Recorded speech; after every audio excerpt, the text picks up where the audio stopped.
Si Yu bersama kawanan iblis yang dibawanya telah tiba di kota naga. Baru saja ingin masuk, mereka dihadang oleh beberapa iblis di sana yang melarang mereka masuk, kecuali membayar sejumlah emas terlebih dahulu.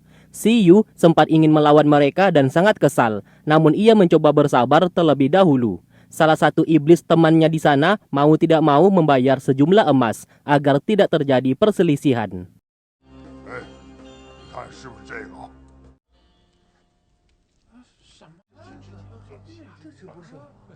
Di malam hari, Si Yu akhirnya mendapatkan informasi alasan kenapa banyak iblis yang berada di luar karena pemimpin kota naga melarang mereka untuk masuk ke dalam. Mengenai emas yang dipinta oleh salah satu iblis tadi siang kepada mereka, sebenarnya mereka sudah ditipu dan dimanfaatkan. Si Yu merasa heran alasan kenapa pemimpin kota naga melarang mereka masuk, padahal mereka semua sama-sama iblis.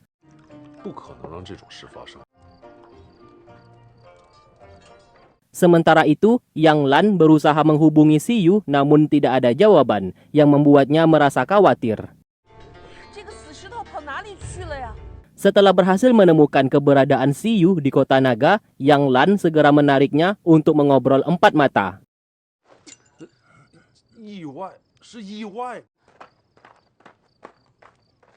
Ternyata ia mengajaknya untuk pergi dari sana karena diketahui pemimpin kota naga sudah bekerja sama dengan salah satu jenderal dari klan dewa. Dan semua iblis yang dibiarkan berada di luar gerbang itu karena pemimpin kota naga berniat menjadikan mereka sebagai tumbal. Mendengarkan hal tersebut, Si Yu sangat terkejut. Ia pun memutuskan untuk tidak pergi dan mencari tahu terlebih dahulu. Apabila yang dikatakannya benar, maka ia akan menghancurkan pemimpin kota naga. Jelas perkataannya membuat Yang Lan menjadi marah dan bersikeras mengajaknya pergi. Tetap saja Si Yu menolak. Tidak mungkin ia membiarkan para iblis di luar gerbang menjadi tumbal.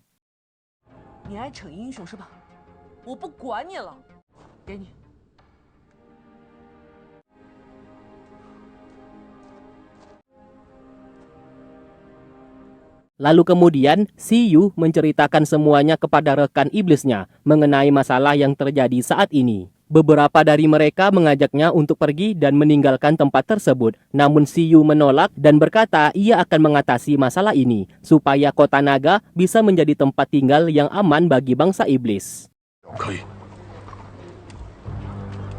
Di malam hari ia pun pergi secara diam-diam memasuki kota naga. Tiba-tiba dari arah belakang, salah satu iblis, kita sebut saja namanya Lukman, datang menyusulnya. Ia pun mengaku pernah masuk ke dalam dan terdapat mekanisme jebakan. Maka dari itu ia akan membantunya. Mendengarkan hal tersebut, Si Yu menggunakan kekuatannya untuk melihat keberadaan mekanisme jebakan tersebut. Dan terlihat jebakan itu tepat berada di tengah-tengah. Alhasil mereka pun memilih berjalan lewat samping, daerah mana saja yang tidak ada jebakannya, agar keberadaan mereka tidak ketahuan.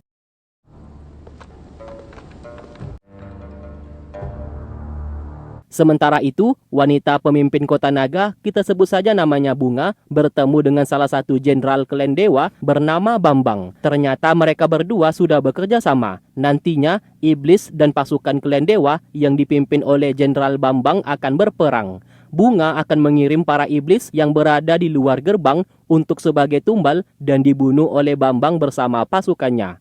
Sebagai bayaran, Bambang memberikan sejumlah emas kepada Bunga. Dengan begitu, Bambang akan mendapatkan jasa dan bisa diangkat oleh Kaisar Langit menjadi komandan pasukan tentara klan dewa nantinya apabila ia berhasil memenangkan peperangan kali ini. Siapa sangka percakapan mereka berdua didengar oleh Si Yu bersama Lukman yang berada di atas. Namun sayangnya keberadaan mereka berdua ketahuan. Si Yu sempat terkena serangan. Untung saja mereka berhasil kabur lebih dulu.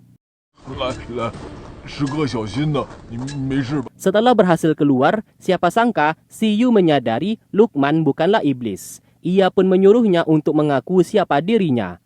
Karena sudah ketahuan, Lukman lantas menunjukkan siapa dirinya yang ternyata ia adalah Bei Chen, jenderal klan dewa. Bei Chen mengaku alasan ia menyamar menjadi iblis untuk memata-matai apa yang sedang dilakukan oleh Jenderal Bambang barusan, sebab ia sudah mendapatkan laporan Bambang telah berkhianat dan bekerja sama dengan iblis demi bisa naik pangkat. Tidak hanya itu, Bei Chen juga berkata ia telah memasukkan racun ke dalam minuman yang dipinum oleh Si Yu sebelumnya. Mendengarkan itu, Si Yu langsung teringat ia pernah meminumnya. Hal itu dilakukan oleh Bei Chen untuk membunuhnya secara perlahan. Setelah berkata seperti itu, Bei Chen segera pergi. Sedangkan Si Yu tidak bisa berbuat apa-apa.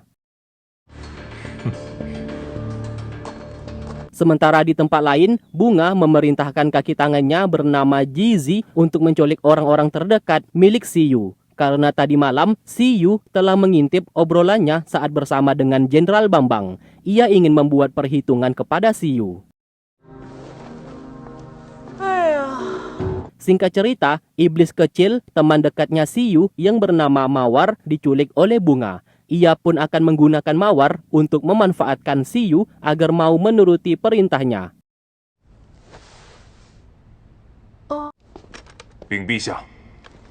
Alhasil, Bunga segera keluar gerbang dan memerintahkan seluruh iblis siapapun yang bisa membunuh Si Yu maka diizinkan tinggal di dalam kota naga. Namun apabila Si Yu berhasil menjadi pemenang, maka Mawar akan dilepaskan dan Si Yu juga akan diberikan hadiah, yaitu masuk ke dalam kota naga.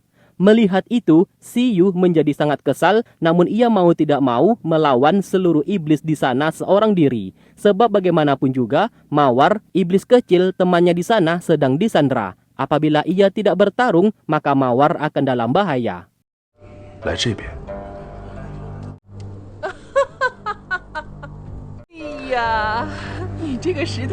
Alhasil, seluruh iblis bersama-sama menyerang Si Yu untuk mendapatkan hadiah tersebut. Si Yu menghadapi mereka semua. Di saat sedang bertarung, tiba-tiba ia muntah darah karena efek dari racun minuman yang diberikan oleh Bei Chen yang kemarin menyamar menjadi iblis. Meski begitu, ia terus bangkit untuk melawan.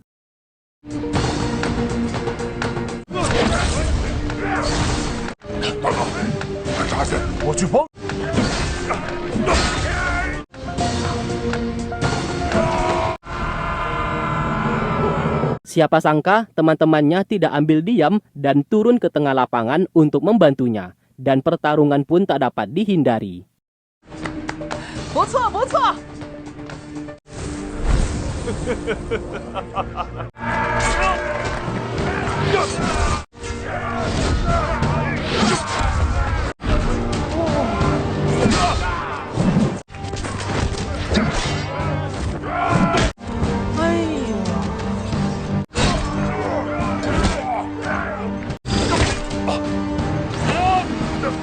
Melihat teman-temannya terluka parah demi untuk membantunya, membuat ia menjadi sangat marah. Tanpa sadar, kekuatan yang tersegel di dalam tubuhnya seketika langsung keluar, menghabisi seluruh iblis yang menyerangnya. Bunga yang melihat itu lantas tersenyum dan menyadari Si Yu bukanlah iblis biasa.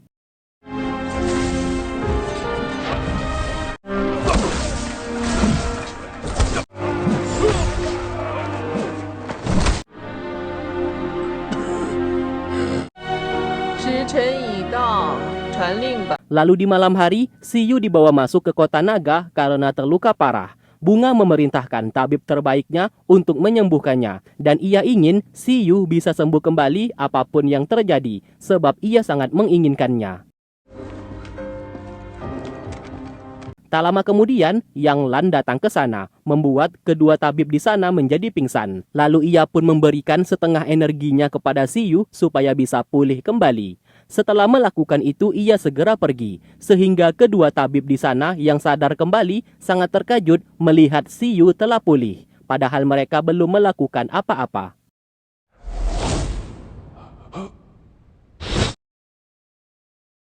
Keesokan harinya, Si Yu dipanggil oleh Bunga karena ia berhasil menjadi pemenang. Ia pun akan diberikan posisi sebagai jenderal yang akan memimpin perang melawan klan dewa nantinya. Si Yu diberikan wewenang penuh dalam memimpin para iblis di luar gerbang, yang nantinya para iblis tersebut akan turun berperang. Si Yu yang sudah tahu akal busuk Bunga, pura-pura menerima jabatan dan perintah darinya. Lalu setelah itu Bunga kembali berkata ia telah menyiapkan hadiah spesial untuknya.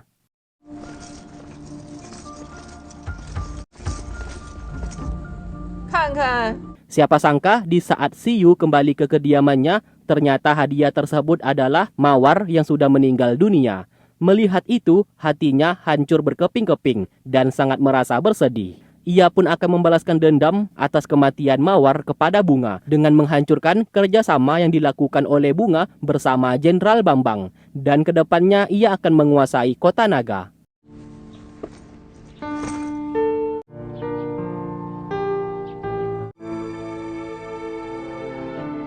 Sementara itu, Jenderal Bambang bersama pasukannya mulai mengatur strategi perang. Bagaimanapun juga, perang kali ini akan dimenangkan oleh mereka karena Jenderal Bambang sudah memberikan sejumlah uang kepada Bunga, iblis pemimpin kota naga, supaya mengalah. Dengan begitu, apabila perang itu berhasil dimenangkan olehnya, ia bisa naik jabatan menjadi komandan jenderal.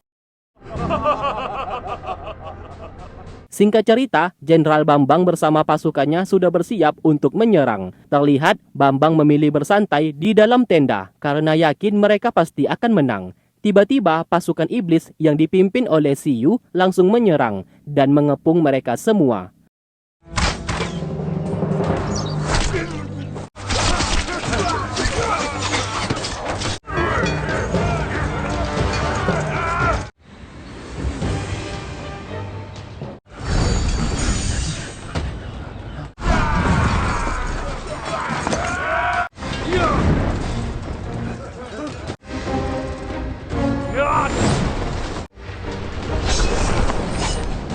Alhasil, Bambang bersama pasukannya menjadi panik dan menyadari seperti ada yang tidak beres. Siyu datang ke sana dan berkata ia sudah tahu kerjasama Jenderal Bambang bersama Bunga. Maka dari itu ia akan menghancurkan kerjasama mereka. Hanya dengan satu kali serang, Bambang bersama pasukannya langsung terpental.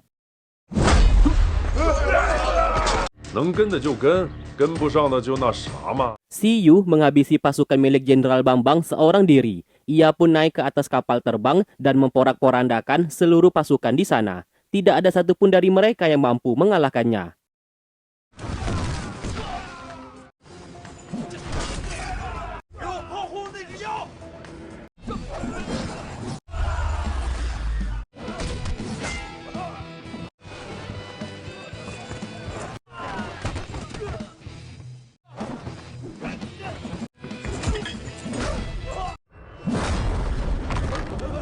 Setelah berhasil masuk ke dalam, Siyu mengambil bola merah, alat yang menggerakkan kapal terbang tersebut, sehingga kapal itu pun jatuh ke bawah yang nantinya akan diambil alih olehnya.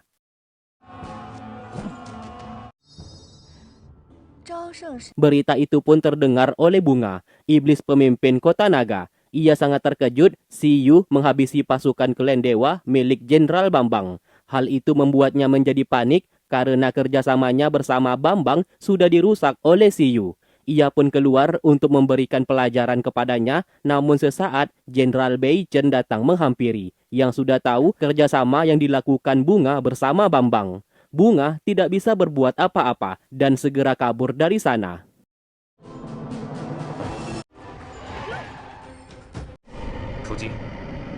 Sementara itu, pasukan milik Beichen memanfaatkan kesempatan untuk menyerang Siyu bersama pasukan iblis miliknya. Siyu bersama rekan sesama iblisnya yang kehabisan tenaga terpaksa dipukul mundur dan kalah bertarung melawan mereka. Bahkan, Siyu harus terluka parah.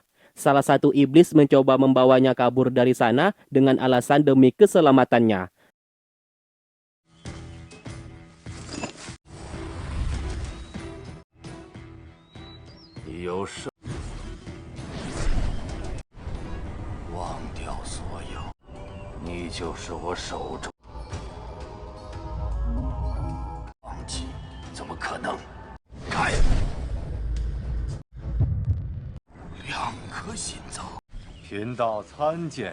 Tak lama kemudian, Master Jikong datang ke sana.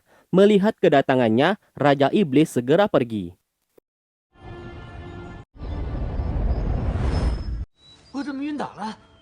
Singkat cerita, Yang Lan datang ke sana dan segera membawa Siyu untuk diobati. Singkat cerita, Jenderal Bei Chen melaporkan kejahatan yang telah dilakukan oleh Jenderal Bambang dan meminta untuk diberikan hukuman mati kepada Bambang. Siapa sangka, Kaisar Langit justru tidak ingin melakukan hal tersebut. Ia akan memberikan hukuman pengasingan dan dicopot jabatan Bambang nantinya. Alasan Kaisar melakukan itu, takutnya berita ini terdengar ke semua orang yang akan mempermalukan klan dewa. Jelas hukuman itu tidak sebanding atas apa yang dilakukan Bambang saat ini.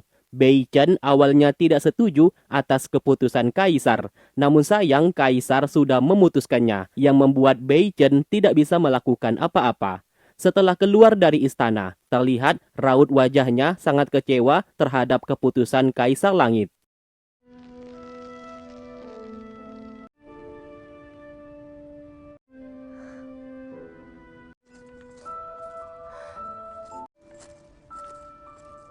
Sementara itu, Si Yu berada di sekte Gunung Yokuan. Pemimpinnya bernama Tuan Yu, sahabatnya Master Jikong. Meski matanya buta, Tuan Yu dapat merasakan kekuatan besar di dalam tubuh Si Yu. Ia lalu memperingatnya agar berhati-hati. Apabila Kaisar Langit sampai tahu mengenai keberadaannya, maka Si Yu akan dalam bahaya. Karena diketahui kekuatan di tubuh Si Yu dapat menghancurkan 3 alam. Itu semua tergantung dirinya apakah ia menggunakan kekuatannya untuk kejahatan atau menyelamatkan dunia. Si Yu berkata ia hanya ingin balas dendam kepada klan dewa, terutama Bei Chen atas kematian Xiao Er. Tuan Yu menjawab Xiao Er bisa dihidupkan kembali. Yang dapat melakukan itu adalah guru besar klan dewa, yaitu Wu Ji. Mendengarkan hal tersebut, Si Yu sangat terkejut karena ia tahu guru besar Wu Ji sudah dikendalikan oleh Raja Iblis saat ini. Ia takut Xiao Er apabila dihidupkan kembali akan dibuat menjadi jahat.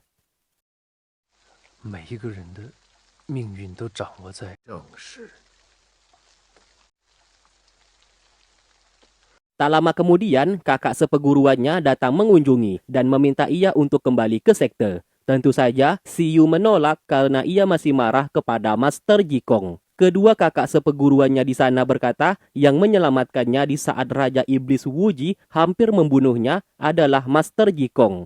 Apa yang dilakukan sang master selama ini hanya untuk membantunya. Sesaat, Tuan Yu meminta mereka menyampingkan masalah tersebut karena masalah utama saat ini adalah bagaimana cara menghadapi Raja Iblis yang telah mengendalikan tubuh Wu Ji. Bisa dipastikan, Kaisar Langit yang tidak tahu akan hal tersebut akan dimanfaatkan oleh Raja Iblis. Satu-satunya harapan mereka saat ini berada di tangan Si Yu.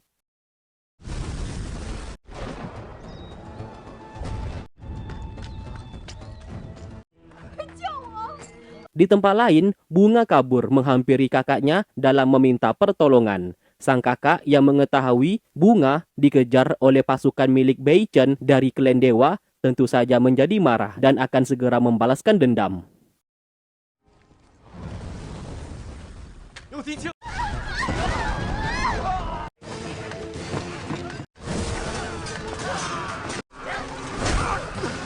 Singkat cerita, seluruh pasukan milik kakak Bunga melakukan pembalasan dendam dengan menyerang kapal terbang milik Jenderal Bei Chen. Lalu salah satu pelayan wanita disandera oleh mereka dan melemparnya ke bawah. Melihat itu, Bei Chen segera menyelamatkannya.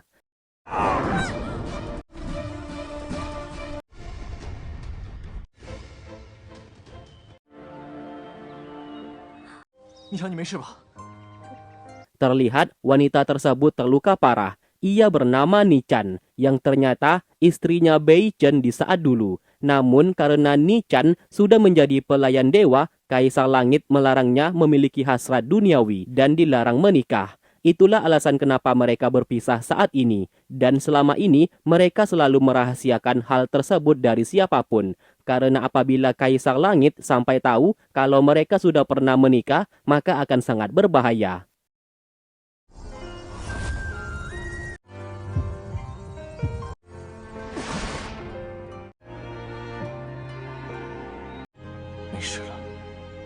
Kita pun flashback ke masa lalu. Dikala itu, saat mereka masih menjadi manusia biasa, Bei Chen bersama Nichan melangsungkan pernikahan. Namun sayang, tiba-tiba datang perwakilan dari klan dewa yang memilih Nichan sebagai pelayan dewa. Alhasil, Nichan dibawa pergi. Mulai dari sanalah, Bei Chen berjanji akan menyusulnya suatu saat nanti.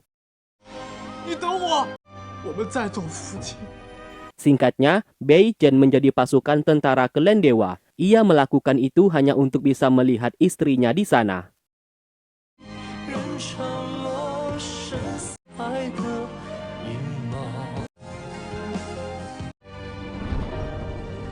Sementara itu, Ji Xing mendatangi kediaman milik Bei Chen. Ternyata ia sudah tahu hubungan Bei Chen bersama Ni Chan selama ini, karena ia sempat mengikuti Ni Chan yang berdoa kepada pohon kehidupan di saat itu, dan ia mengambil sebuah kain merah yang merupakan doa milik Ni Chan. Ji Xing yang sejak awal tidak menyukai Bei Chen berencana untuk menghancurkannya. Sementara itu, Master Ji Kong memeriksa Feng Ling yang jatuh sakit. Diketahui alasan kenapa Feng Ling jatuh sakit karena ia sangat merindukan Si Yu. Mendengarkan hal tersebut, ketiga kakak seperguruannya di sana berniat pergi menemui Si Yu untuk memberitahukan masalah ini supaya ia mau kembali ke sekte. Dengan segera, Ling Yun pergi menemui Si Yu dan memberitahukan masalah yang terjadi saat ini. Mendengarkan itu, Si Yu tentu saja sangat terkejut dan akan kembali ke sekte. Sesaat, Yang Lan yang berada di sana langsung segera pergi. Si Yu segera menyusulnya. Terlihat jelas Yang Lan cemburu dan ia sudah menaruh perasaan kepada Si Yu. Meski begitu, ia memilih menyembunyikan perasaannya dan berpura-pura membantu Si Yu dengan memberikan sebuah obat dalam menyembuhkan penyakit yang diderita oleh Feng Ling, bahkan menyuruhnya untuk segera pergi. 给风铃服用的。杨兰，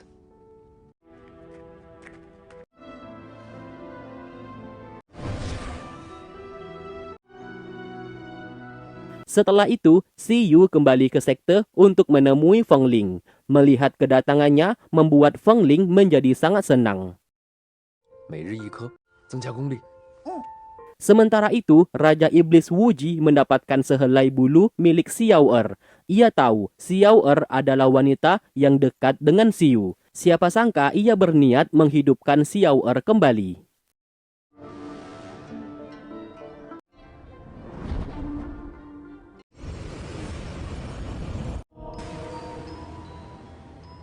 Setelah itu, Raja Iblis Wuji menemui Kaisar. Ia pun menceritakan keberadaan Si Yu yang merupakan iblis kera dan memiliki kekuatan sangat besar. Ia pun meminta Kaisar untuk merekrutnya menjadi bagian dari klan dewa. Karena takutnya apabila Si Yu masih berpihak kepada iblis, klan dewa akan dalam bahaya. Kaisar Langit menjawab, ia bingung cara bagaimana mengajak Si Yu tinggal di klan dewa.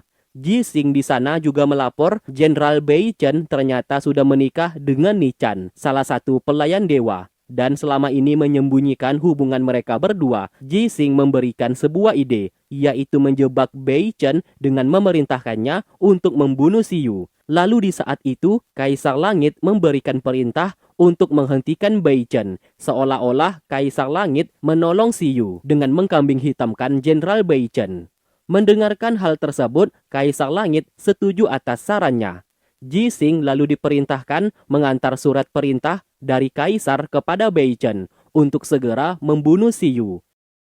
Tanpa butuh waktu lama, Bei Chen turun ke bumi dan bertarung melawan Si Yu untuk membunuhnya. Namun siapa sangka, Si Yu terlalu kuat sehingga ia sulit untuk menghadapinya. 你没事吧？强用灵力，会不会有损修为？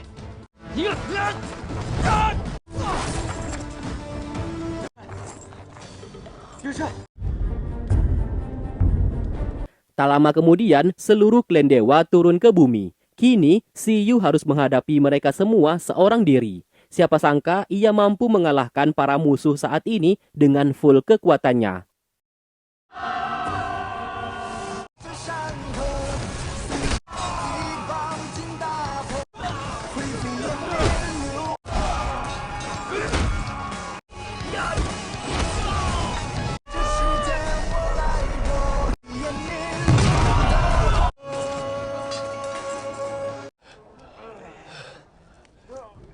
Tak lama kemudian, Ji Xing datang ke sana membawa dekret Kaisar Langit.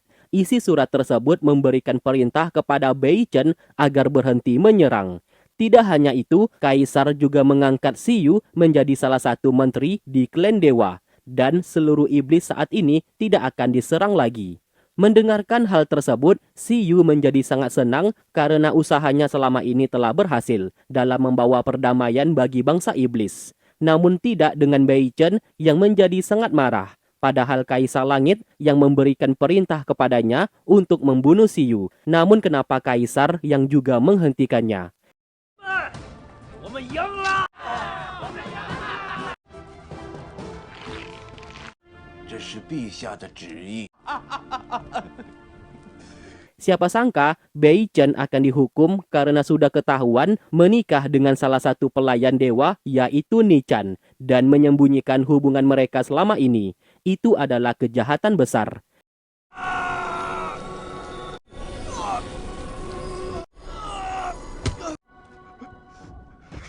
Ini semua tidak luput dari rencana Raja Iblis Wuji. Ia sengaja membuat Siyu menjadi bagian dari klan dewa karena ia sudah berhasil menghidupkan Xiao Er dengan menjadikannya sebagai alat.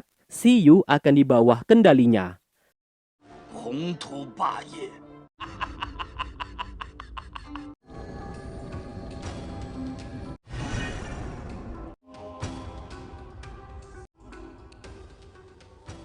Sementara itu, Bunga bersama kakaknya datang menemui Siyu. Kakak Bunga berniat mengabdi kepada Siyu. Melihat itu, secara perlahan Siyu mendekati Bunga dan berbisik ia akan membalaskan dendam atas kematian Mawar, iblis kecil yang dibunuh oleh Bunga. Mendengarkan hal tersebut, Bunga langsung ketakutan dan memilih pergi. Siyu segera mengejar dan membunuhnya. Kakak Bunga yang berada di sana tidak bisa berbuat apa-apa setelah melihat itu.